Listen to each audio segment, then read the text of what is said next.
CS as well.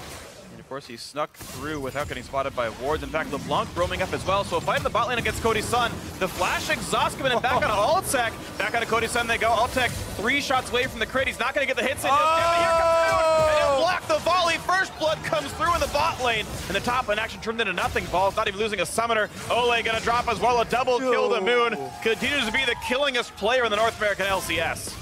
Wow. That was close, wasn't it? Seems like they almost got Jhin. Too bad Evelynn was there. A bit of an unlucky play. But there's a lot more to this than just getting ganked. It's a concept known as cross-map plays, and you can apply it to all forms of League of Legends. So let's dive right into it. This all started 1 minute beforehand. Graves and Evelynn are fighting over a control ward in the top island brush. After a short skirmish, Evelynn concedes. The pressure from LeBlanc is too much to fight over the ward, and so she walks away. But there's more than what we just see at the surface. If you take a look at the items, Evelynn has a Dark Seal in her inventory, which means she has shopped. She is also at full HP. This is an indication that she has no intentions of basing anytime soon and will most likely continue to jungle. Because this skirmish happened in the top side, and she has no reason to pressure this top side of the map as it is now controlled by Graves, LeBlanc, and Maokai, most likely her route will result in going bottom.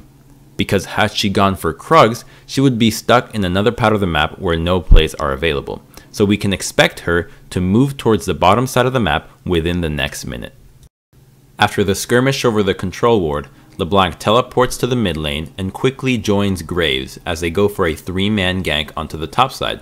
After all, they have tempo advantage as the mid lane is pushed in. It's a very telegraphed play, and so Shen does not fall for it. On the other hand, as expected, Evelynn moved towards the bottom side of the jungle. She just cleared her wolf camp and is now poised with the decision of either looking to counter jungle the red side of the blue side jungle or going for a gank in the bottom lane. Here's a gorgeous example of a cross-map play. Immortals is going for a 3-man gank in the top side, and for every action there is an equal and opposite reaction, so they can expect a gank or some form of pressure in their own bottom side. Now, because all the eggs are going in the top side basket from Immortals, it is important that the bottom side play defensive so as to not create any windows that can be exploited from FlyQuest. Think of the entire unit of 5, your team, as a boxer. When a boxer throws out one punch, you keep your other arm up for defense. Same when you throw another punch with your other arm. You don't throw 2 punches out at the same time because you're going to get knocked the fuck out as you don't have any defenses and both punches become weaker. If you think about it like that, you'd understand that when the jungler is on one side or when a team moves towards one side of the map, that part is the one that's playing aggressive. That's the side that's throwing the punches, and it is your responsibility, if you are in the opposite side, to play defensive and not look for an opportunity, because chances are the opponent is looking to punch just that area. In fact, LeBlanc roaming up as well, so a fight in the bot lane against Cody's Sun. The flash exhaust coming in back on Altec. Back on Cody's Sun they go. Altec 3 shots away from the crit. He's not going to get the hits in. Here comes Moon. And he'll block the volley. First blood comes through in the bot lane. And the top in action turned into nothing. Ball's not even losing a summoner. And so Immortals failed to recognize the cross-map play. They went for a 3-man gank in the top side and simultaneously engaged in the bottom lane, even though the Evelynn route was obviously towards the bottom side of the map. They went for it and got punished heavily.